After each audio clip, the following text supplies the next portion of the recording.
जय गुरुदेव, जय महाकाली। आप सभी साधकों का जय महाकाली ज्योतिष एवं तंत्र निवारण केंद्र के आपके अपने इस चैनल पर स्वागत है। आज महालक्ष्मी से संबंधित एक ऐसा प्रयोग लाए हैं जिसका वर्णन, प्रयोग, जिसका तांत्रिक और मांत्रिक महत्व सर्वप्रथम पूज्य गुरु गोरखनाथ जी के द्वारा समझाया गया और स्पष्ट किया गया। तभी से सिंहवाहिनी महालक्ष्मी यंत्र के बारे में जानकारी आगे चलकर अनेक तांत्रिक ग्रंथों में जिसका वर्णन किया गया और प्राप्त हुई। सद्गुरुदेव द्वारा प्रदत्त इसी साधना को इसी क्रम में जैसी साधना है वैसे ही आगे बढ़ाते हुए आपके सामने रखेंगे। इसका एक नया प्रयोग हमने किया है जो यज्ञ से संबंधित है और बहुत ही चमत्कारिक रूप से उसके परिणाम आते हैं। वो यज्ञ इस प्रकार का है कि व्यक्ति के मान सम्मान को कभी खराब नहीं होने देता। उदाहरण के लिए बता दें, हमने जिनके लिए इस यज्ञ को किया था, मकान को बनाने से पहले किया था, बहुत सही समय पर उनका मकान बना और जब खुदाई हुई तो इतना पानी निकला केवल बीम की खुदाई में कि मोटर लगानी पड़ी पानी साफ करने के लिए, और बहुत अच्छे से मकान बना। वो पहले से कहीं से पार्षद थे और वापिस पार्षद का टिकट मांग रहे थे, हालांकि हमने मना कर दिया था और यज्ञ का प्रभाव था कि उन्हें टिकट नहीं मिला। और आश्चर्य की बात यह रही कि उस वार्ड के अलावा अन्य, उस वार्ड में तो खैर हारे उनकी पार्टी, अन्य सभी वार्डों में भी हार गई और बहुत ही कम पार्षद उनके चुने गए। कहने का मतलब यह था कि उस वार्ड से अगर वो भी लड़ते तो हार जाते, क्योंकि बदलाव का माहौल था। तो यज्ञ का प्रभाव यह होता है कि आपके साथ अगर आपका अपयश होना है, कोई गलत होना है, तो वो आपको उससे बचा लेगा। आपको जरूर लगेगा कि ये चीज आपके विपरीत हुई, लेकिन वो आपके विपरीत नहीं होती। यज्ञ के प्रभाव से आप मान सम्मान की हानि से बच जाते हैं। इसी से संबंधित इस साधना को लेके आए हैं और इसी ही वाहिनी महालक्ष्मी यंत्र जिसके प्रभाव से धन, संपत्ति, समृद्धि, यश और कीर्ति की प्राप्ति होती है। इस साधना के प्रभाव से इन सभी चीजों की प्राप्ति संभव है। इनकी कृपा प्राप्ति, सिंहवाहिनी माता महालक्ष्मी की कृपा प्राप्ति, महायंत्र की कृपा प्राप्ति से आपको सदैव ही सफलता प्राप्त होती है। देखिए, महालक्ष्मी से संबंधित अनेक साधनाएं हमने पहले भी चैनल पर दी है। सर्वप्रथम व्यक्ति यदि लगातार इस चीज को सोच ले कि वो हर क्षेत्र में असफल हो रहा है, दुर्भाग्य उसका पीछा नहीं छोड़ रहा, तो उसको सबसे पहले दुर्भाग्य नाशक धूमावती प्रयोग कर लेना चाहिए और उसके बाद में उसको कंटिन्यू लक्ष्मी प्रयोग करने चाहिए। देखो, एक व्यक्ति को क्या करना चाहिए, हमने चैनल पर लगभग सारी चीजें दे दी है। काल सर्प दोष है तो या तो उसका निवारण करवा ले, अगर क्षमता नहीं है निवारण करने की तो सर्प सूक्त का डेली पाठ करे। डेली सर्प सूक्त का पाठ करे, उसका प्रभाव कम होगा। पितृ दोष निवारण की हमने साधना दी है जो बहुत आसानी से की जा सकती है, चैनल पे दी हुई 11 दिन की साधना। उस साधना को कर लें, चाहे आपको पितृ दोष हो या नहीं हो, आप कर लें, क्योंकि जन्म के बाद लगा होगा तो आपकी कुंडली में नहीं आएगा, वो स्कैनिंग में आता है। तो बहुत से लोग बोलते हैं हमारी कुंडली में तो कोई भी दोष नहीं है, काल सप्ताह हमने पूजा करवा ली, पितृ दोष है ही नहीं, तो भी हम परेशानी हो रही है, सारे लक्षण पितृ दोष की। तो जन्म के बाद का पितृ दोष होता है, जन्म के बाद भी लगता है, ऐसा जरूरी नहीं कि जब आपको पैदा होते समय ही कुंडली में शो होगा, जन्म के बाद का कुंडली में शो नहीं होता है। तो आपको, इसलिए हम बोलते हैं कि ऑरा स्कैनिंग व्यक्ति को करवानी चाहिए कुंडली विश्लेषण के साथ, तो सारी चीजें क्लियर हो जाए। तो आप क्या करें, पितृ दोष की पूजा कर लो। पितृ दोष निवारण पितरों को प्रसन्न करने का साधना है जो हमने चैनल पे सद्गुरुदेव प्रदत्त साधना दी हुई है। उससे आपके पितृ जो है प्रसन्न हो जाएंगे। आपको पितृ दोष है नहीं है उससे मायने नहीं रखता, लेकिन आप उस साधना को कर लें, पितृ प्रसन्न होंगे। पहली चीज, कुलदेवी साधना दी हुई है उसको कर लें, कुलदेवी प्रसन्न होंगी। ये हर महीने कर लें, 11 दिन की साधना और 3 दिन की साधना। नहीं कर सकते हर महीने तो 1 महीना छोड़ के कर ले, 2-3 बार कर लेंगे, बहुत अच्छे रिजल्ट आ जाएंगे। प्रतिवर्ष 2-3 बार भी करेंगे तो भी चलेगा, अगर ना भी हर महीने करें तो। ये दोनों ही साधनाएं आपने कर ली और धूमावती का दुर्भाग्य नाशक प्रयोग कर लिया। उसके बाद आप यकीन मानिए कोई सा भी प्रयोग कर लीजिए, अघोर लक्ष्मी, स्थिर लक्ष्मी, अटूट लक्ष्मी, नागेश प्रयोग, कमला कंचन, सिंहवाहिनी माता महालक्ष्मी प्रयोग, अप्सरा साधना, आपको सफलता मिलेगी। बहुत से लोगों को हम ये चीज बोलते हैं कि प्रत्यक्षीकरण के लिए सिद्धियां मत करो, क्योंकि प्रत्यक्षीकरण, बहुत से ऐसे लोग देखेंगे छोटी छोटी परेशानियों को सॉल्व करने के लिए उनको प्रत्यक्ष सिद्धि चाहिए। उन्हें ये पता ही नहीं है कि प्रत्यक्ष सिद्धि प्राप्त करना मुश्किल काम है। उन्हें न गुरु है न किसी चीज का ज्ञान है, बस उन्होंने साधना उठा ली कि ये 7 दिन की, 3 दिन की, 1 दिन की उसको करना है।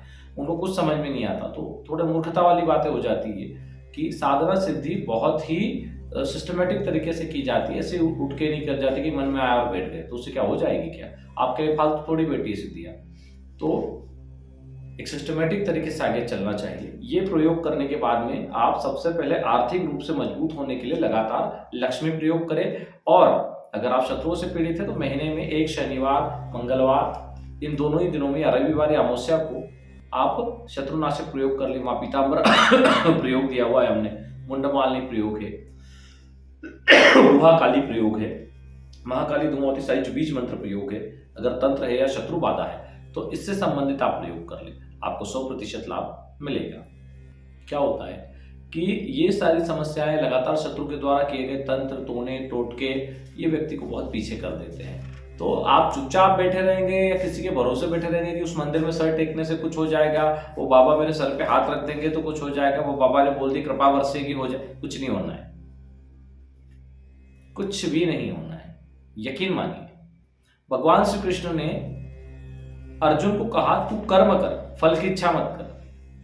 ठीक है, जब भगवान साथ में होने पे भी अर्जुन को कर्म करना पड़ा, तो आपके साथ तो भगवान भी नहीं है, आपको क्यों नहीं करना पड़ेगा कर्म? किसी के आशीर्वाद देने से काम हो जाएगा क्या? आशीर्वाद है हो जाएगा, ऐसे तो नहीं हो। हम भी सबको देते रहेंगे, ऐसे तो पर्ची काटते रहते और देते रहते, वो संभव नहीं है। क्या है कि सच्चे संत मिलना एक तो मुश्किल है जिनके आशीर्वाद फलित हो जाए, दूसरा आपको स्वयं मेहनत करनी पड़ेगी। सबसे पहले पितृ साधना करिए, चैनल पे दी है, फिर कुल देवी साधना करिए, चैनल पे दी है, उसके बाद में धूमावती प्रयोग करिए 1 दिन का मंगलवार वाला, फिर अघोर लक्ष्मी, स्थिर लक्ष्मी, अटूट लक्ष्मी, नागेश प्रयोग, कमला कंचन, सिंहवाहिनी, महालक्ष्मि ये प्रयोग करिए। अगर तंत्र बाधा से पीड़ित हो तो महाकाली धूमावती साहित्य बीज मंत्र प्रयोग, गुहाकाली प्रयोग, मुंडमालिनी प्रयोग करिए। शत्रु बाधा है तो पीताम्बरा प्रयोग, मातृकुल भैरवी प्रयोग करिए। बहुत अच्छे अच्छे प्रयोग दिए जिनसे आपको एक बार नहीं करना है, इनको बार बार करना है। इनको हर महीने प्रयोग, 3 दिन का प्रयोग है तो हर महीने 3 दिन करिए, या 3 दिन की जगह हर महीने 11 दिन करिए अगर जल्दी रिजल्ट चाहिए तो। देखो, प्रयोग तो एक ही बार में काम कर देंगे। बहुत से लोगों के फोन आए कि साहब हमने एक ही बार प्रयोग किया और चमत्कारी रूप से हमारे शत्रु घुटने टेक दिए, हमारे पैसे नहीं दे रहे थे, घर आके दे गए। और बहुत से लोग कहते हैं कि साहब हमने 1 हफ्ता प्रयोग किया लेकिन उसका रिजल्ट बराबर नहीं मिला। तो उसका क्या कारण है? उसका कारण ये है कि या तो आपको पहली बात हमने बोला माला चलाते आती, बोले नहीं हम तो ऐसे चलाते, ऐसे चलाते, उनको माला भी चलाते नहीं आती। गुरु है, गुरु नहीं है, बहुत सारी खामियां हैं, बहुत सारी खामियां हैं, तो आपको उनको भरना पड़ेगा। आप में इतना सामर्थ्य तो नहीं है कि आप एक माला चलाओगे और उधर काम हो जाएगा। जितनी आपके देखो, खड़ी बोली बोलते हैं, बुरा लगे 56 बार लगे, जिसकी जितनी औकात है तंत्र के क्षेत्र में उसको उतना ही फल मिलता है। आपका जितना सामर्थ्य होगा, उदाहरण के लिए बहुत से लोगों ने अघोर लक्ष्मी की, किसी के फंसे हुए 20,000 रुपए आ गए, किसी को 10,000 रुपए जिस खाते में पता नहीं थे उस खाते से प्राप्त हो गए, उसको भी नहीं पता था कि मेरा कोई खाता है उस बैंक में, वहां से किसी को 1 लाख का फायदा हुआ और किसी को 5 लाख और 10 लाख का भी फायदा हुआ। वो उनकी ऊर्जा और कर्मों पर निर्भर करता है, कुंडली के दोषों पर निर्भर करता है, कुंडली के योग पर निर्भर करता है, लक्ष्मी तत्व की प्रधानता कितनी है उस पर निर्भर करता है। तो इसीलिए बार बार बोलते हैं कि दुर्भाग्य को दूर करके सौभाग्य के उदय के लिए बताई गई साधनाएं करिए और अपने अंदर लक्ष्मी तत्व को बढ़ाइए। तो आप कोई भी लक्ष्मी प्रयोग करेंगे तो उसका ज्यादा से ज्यादा रिजल्ट मिलेगा। दुर्भाग्य जितना नष्ट होगा, सौभाग्य उदय होगा और लक्ष्मी तत्व बढ़ेगा, उतना ही आपको रिजल्ट आएगा। इस चीज को क्लियर करने के लिए बार बार बोलते हैं कुंडली विश्लेषण और ऑरा स्कैनिंग जरूर करवाना चाहिए। कुंडली विश्लेषण से आपको पता चल जाता है कुंडली में कौन से दोष है, उनका कैसा निवारण करना है, कौन से ग्रह है उनका क्या उपाय करना है, कौन सी योग कारक स्थितियां जिनका लाभ उठाना है, कौन से इष्ट है जिनकी कृपा हमें प्राप्त होगी साधना करने से, कौन से दोष है और किनकी फटाफट साधना करने से, कैसे साधना करने से हमें लाभ होगा।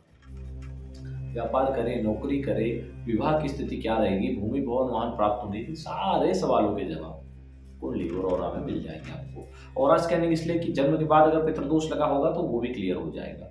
आपका कोई 7 चक्रास में से कोई चक्र अनबैलेंस होगा वो पता चल जाएगा। तो इस प्रकार दोनों चीजों को कराने से काफी सारी चीजें क्लियर हो जाती है। जो लोग कुंडली विश्लेषण करवाना चाहते हैं वो अपना नाम, जन्म तारीख, जन्म का समय, जन्म स्थान और कुंडली विश्लेषण शुल्क डालकर उसका स्क्रीनशॉट नीचे दिए गए नंबर पर व्हाट्सएप कर दे। ऑरा 500 रुपये उसका चार्ज है कुंडली विश्लेषण का। ऑरा स्कैनिंग का चार्ज 1100 रुपये। उसके लिए अपने सर से पैर तक की फोटो जिसमें अंगूठी, ताबीज, जूते, चप्पल नहीं पहनना है, कपड़े पहनना है। सर से पैर तक की फोटो भेज दें। पुरुष है तो सीधे हाथ की हथेली की फोटो भी भेजें और स्त्री है तो उल्टे हाथ की हथेली की फोटो भी भेज दें। उसका शुल्क 1100 रुपये है, वो भी डालकर स्क्रीनशॉट भेज दें तो आपका ऑरा स्कैनिंग हो जाएगा। इस प्रकार ऑरा स्कैनिंग और कुंडली विश्लेषण दोनों ही आप करवा कर इनका पूरा लाभ लें ताकि सारी चीजें स्पष्ट हो जाए करना क्या है।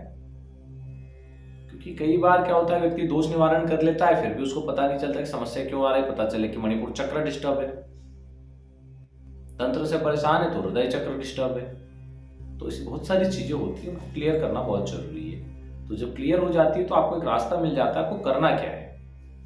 आइए अपनी साधना के विषय पे आते हैं। जो महालक्ष्मी सिंह वाहिनी साधना है उसमें सिंह वाहिनी महालक्ष्मी यंत्र की आवश्यकता होती है और ये साधना मकर संक्रांति के दिन की जाती है। मकर संक्रांति के दिन सूर्योदय के बाद इस साधना को करें। उत्तरमुखी हो जाएं या पूर्वमुखी, बाजोट के ऊपर एक सफेद रेशमी वस्त्र बिछा लें और उस वस्त्र के ऊपर सर्वप्रथम सिंह वाहिनी महालक्ष्मी यंत्र को स्थापित करें। उसके बाद यंत्र को पंचोपचार पूजन कर लें। पंचामृत से स्नान करवाएं, जल से स्नान कराएं, फिर पंचोपचार पूजन करें और कुमकुम, चावल, अक्षत आदि से धूप, दीप, नैवेद्य चढ़ाएं और फिर विनियोग करें। विनियोग, इसमें घी के दीपक का प्रयोग करें। विनियोग करने के लिए जो मंत्र है उसको नोट करें।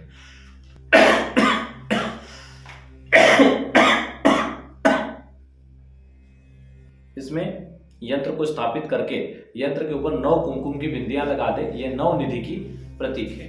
फिर हाथ में जल लेके विनियोग करें। अश्य श्री महालक्ष्मी हृदय माला मंत्रस्य भार्गव ऋषि आदादि श्री महालक्ष्मी देवता अनुष्टुप नाना छंदासी श्रीम बीजम ह्रीम शक्ति एम क्लिकम श्री महालक्ष्मी प्रसिद्ध सिद्धार्थे जपे विनियोग। फिर बोले ओम विष्णवे ओम विष्णवे ओम विष्णवे जम्बू द्वीपे भारत खंडे। जहां जिस राज्य में रहते उस राज्य से हम मध्य प्रदेश में, तो मध्य प्रदेश राज्य नर्मदा नदी दक्षिण तटे ठीकरी नामक ग्राम, आप जहां के भी वहां बोल दें और जो भी दिन तिथि है वो बोले और बोले कि हे भगवती महालक्ष्मी, मकर संक्रांति पर्व पर भगवती महालक्ष्मी को 9 निधियों के साथ अपने घर में स्थापित करने के लिए साधना संपन्न करने जा रहा हूं। सदगुरुदेव सहित, गणेश जी सहित माता महालक्ष्मी आज्ञा और आशीर्वाद प्रदान करे। ऐसा बोल के जल छोड़ दे और यंत्र के सामने शुद्ध घी का दीपक 5 दीपक लगाएं। सुगंधित अगरबत्ती, धूप, दीप और दूध से बना हुआ प्रसाद चढ़ाएं।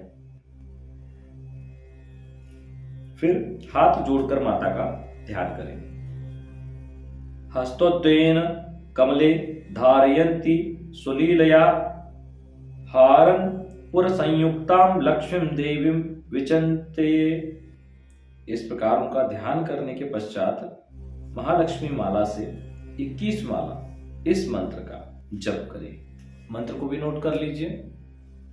ओम ह्रीं ऐं महालक्ष्म्यै कमलधारिण्यै सिंहवाहिन्यै स्वाहा। इस मंत्र का जप करने के बाद आरती कर दे और सिंह वाहिनी महालक्ष्मी यंत्र और माला को अपने पूजन स्थान में रख दें और 21 दिन तक नित्य इसका पूजन करें, धूप दीप करें और प्रतिदिन इसकी 21 माला जप करें। 21 दिन तक जप होने के पश्चात इन सभी सामग्री को ले जाकर नदी में विसर्जित कर दें। प्रतिदिन जाप के पश्चात क्षमा प्रार्थना अवश्य कर ले। क्षमा प्रार्थना बहुत आवश्यक है। कोई भी त्रुटि हुई हो तो उससे दैव शक्तियां रुष्ट नहीं होती। क्षमा प्रार्थना से वे हमारे सारे अपराध क्षमा करते हैं। देखो, साधना से ज्यादा क्षमता प्रार्थना में होती है, बस करते आना चाहिए।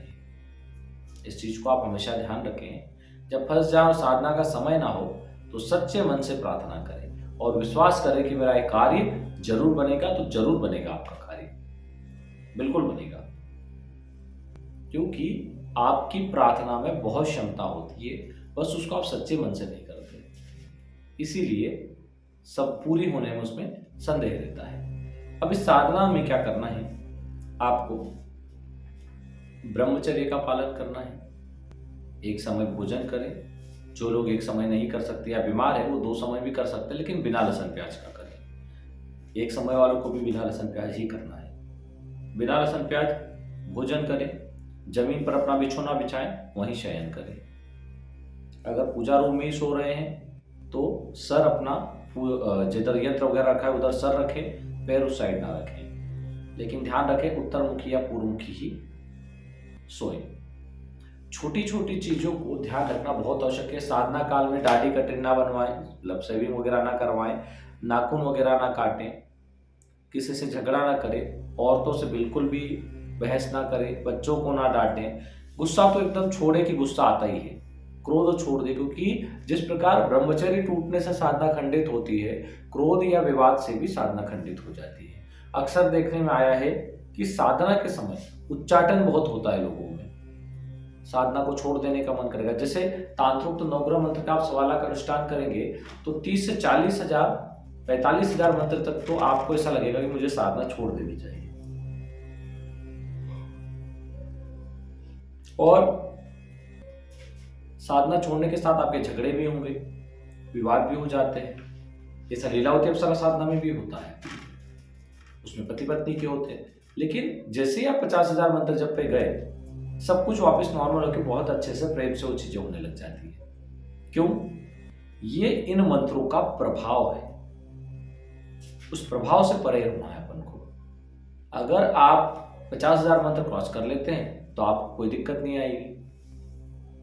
तो साधना में बहुत बारीक बारीक चीजों को सीखना जरूरी है। किसी भी साधना को करने से पहले शिव मंदिर में जाएं, सेम डे में, अगर रात में साधना है तो सुबह चले जाएं, भगवान का पंचोपचार पंचामृत से पूजन करें और पूजन के पश्चात बेलपत्र शमी पत्र आदि अर्पित करें। अर्पित करने के बाद नेत्रपिंड आदि बनाकर भगवान की आरती कर क्षमा प्रार्थना करें और फिर कहे कि हे भगवान, हे भोलेनाथ, हे शिव शंकर, हे पार्वतीपति, हे कैलाशपति, हे नंदीश्वर, हे गणेश्वर, हे महादेव, हे त्रिभुवनपति, हे रामेश्वर, हे महाकाल, हे ओंकारेश्वर, हे पशुपतिनाथ, आप हम पर प्रसन्न होइए, हमारी इस पूजा को स्वीकार करिए और अमुक साधना हम करने जा रहे हैं उसमें पूर्ण रूप से प्रत्यक्ष सिद्धि की प्राप्ति हो और वो हमारे साथ वचनबद्ध हो जाए। भगवान ऐसा आशीर्वाद दीजिए, हमारे सारे पापों को, अपराधों को क्षमा कर दीजिए। हे दया के सागर, हे करुणामय, देव दानव यक्ष किन्नर नार सबको वरदान देने वाले, नागों के आराध्य, समस्त देवताओं के आराध्य, यक्ष किन्नरों के आराध्य और समस्त जगत के आराध्य और जगत के पालन करने वाले भगवान विष्णु के भी आराध्य, हे भगवान त्रिभुवनपति भूत भावन शंकर, हम पर प्रसन्न हो। आपकी कृपा से हम साधना में सफलता को प्राप्त करें। हे महादेव, हे गौरी शंकर, आप हम पर प्रसन्न होइए। हे कैलाशपति, आप हम पर प्रसन्न होइए।